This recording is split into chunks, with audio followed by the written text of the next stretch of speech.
Hey everybody, it's Mary. Welcome back to the kitchen. Today we are going to be making some blackberry juice. Why do I want blackberry juice? So we can make some jelly. Okay.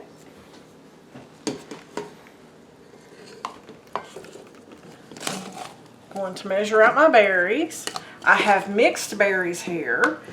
I have blackberries, I have raspberries, and I have wineberries.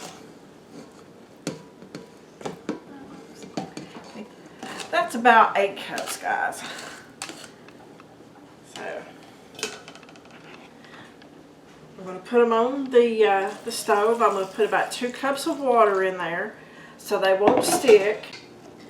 Okay, after I've added my water to the berries, I'm going to use a potato masher and just mash them up somewhat. That way they can go ahead and let all that juice start extracting from the berries. And then after it comes up to a boil, we're going to let it simmer for about 5-6 minutes, something like that. And then we're going to strain all the seeds out of it. And then we're going to make some jelly.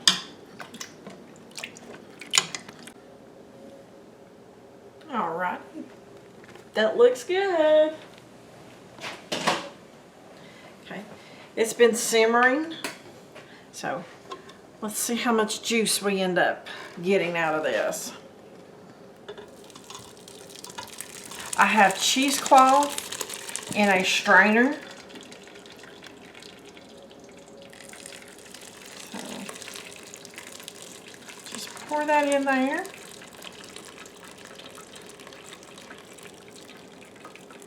Now folks, what would you do with these berries that are left over? That is a good question.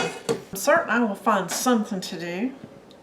Even though a lot of the flavor has soaked out of them with the juice, there still has to be some good flavor in there. So I think I'll find something to mix with this and maybe make a cobbler or something like that. What do you guys think? What do you do with your leftover berries that you've simmered for the juice for making jelly? Let me know in the comments.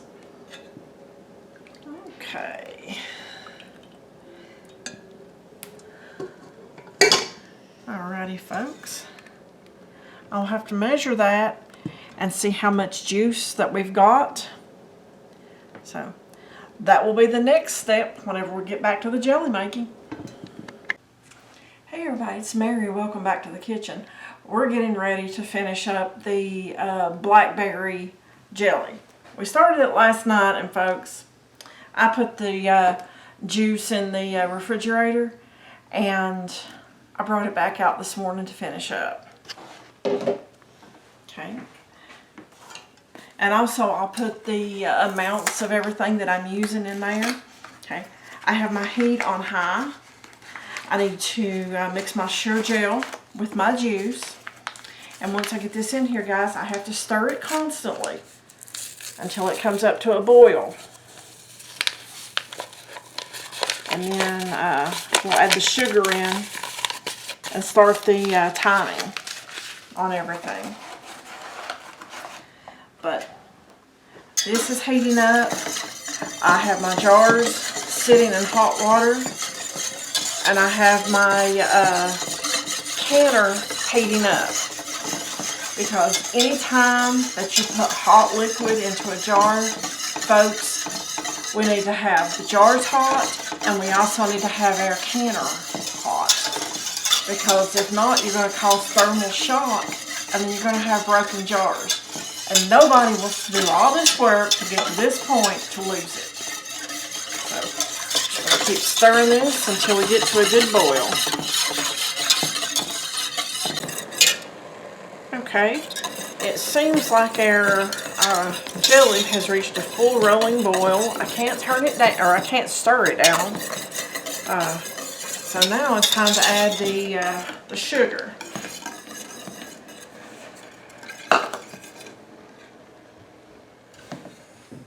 Okay. Stir all this up. And we bring it back up to a good boil.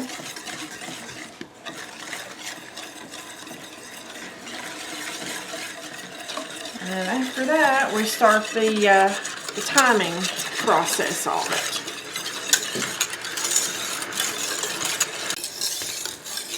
Alright folks, the blackberry jelly has reached the point where I can't stir it back down with the boil. So I set my timer. We're going to boil it like this right here for 1 minute. And I've been stirring constantly ever since I put the juice on the heat, because again, we do not want it to stick. Do you first make jelly at home or jam? What's your favorite to make? Do you like jam or jelly? You like blackberry? You like peach? You like apple? You like blueberry? You like a mixed fruit? What is your favorite?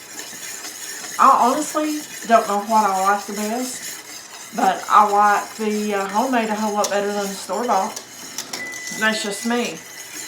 Okay, there's my timer. So it's time to take this off the heat, turn it off. I'm going to remove it from the heat. Okay, and get rid of my whisk here.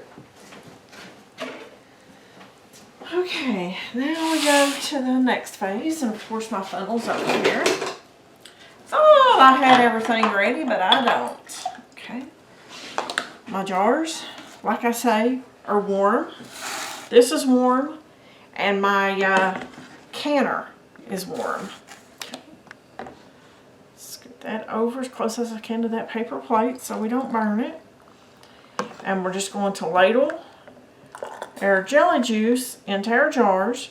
Now folks, with jelly, you do not have to leave nearly as much headspace as you do if you're canning like meat or veggies. Okay, you only have to leave a 1/4 inch, and that's a little bit over that right there. Okay, now, okay, so I'm going to take this, sit it down on my dish rag, that way I can pick it up and move it without burning my hands. I'm wiping the rims, and I'm putting my lid on.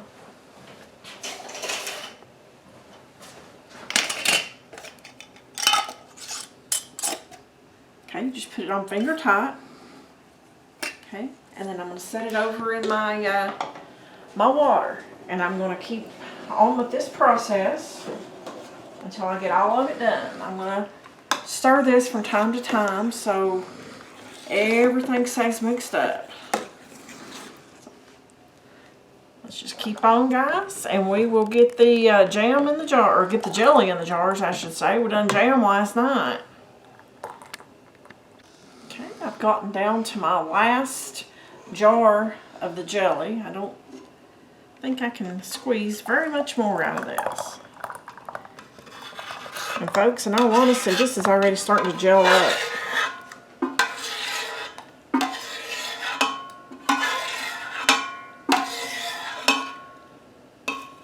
It absolutely smells amazing. I don't think I can get much more out of that other than a taste test. So, again, we wipe the rim to make sure that we didn't spill anything on there, because we do not want this not to seal. Well, we might could handle it if a jar or two didn't, but, you know, for all intents and purposes, we want every one of these jars to seal. Okay. Now, I need to put a little bit more water in here to bring it up over the top of these, and then we're going to bring it up to a rolling boil for 15 minutes, and then we'll take it out of here.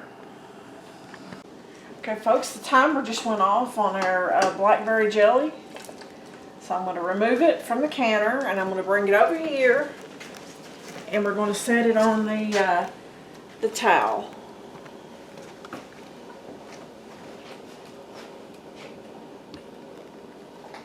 This recipe made 7 pints.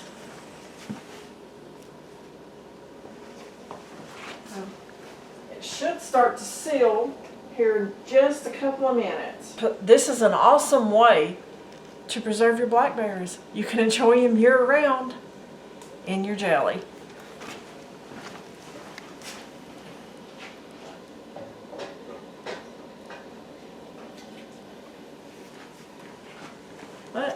Thanks for watching, folks. I appreciate it, and we'll see you on that next video.